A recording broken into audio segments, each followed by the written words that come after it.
Ukraine and Russia, civil war in Syria, the threat of a brutal so-called caliphate across the Middle East. It seems like the world we're living in is slipping out of control. 9 months after protests that toppled a president, a vote returning Crimea to Russia, fighting in Ukraine's eastern region continues. Russia denies involvement, but the situation has plunged Europe into its worst diplomatic crisis since the Cold War. While a long-term ceasefire has been agreed, violence in Gaza and parts of Israel this summer left more than 2,000 Palestinians and 69 Israelis dead. The rapid rise of Islamic State has sparked fear and outrage across the world.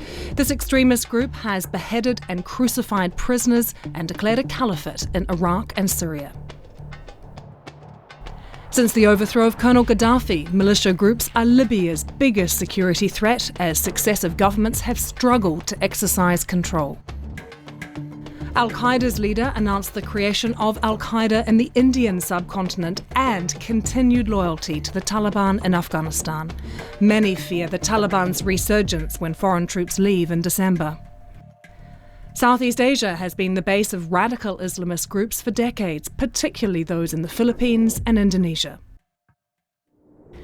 Insurgents have been active in Africa too, with Nigeria the focal point of an offensive by Boko Haram.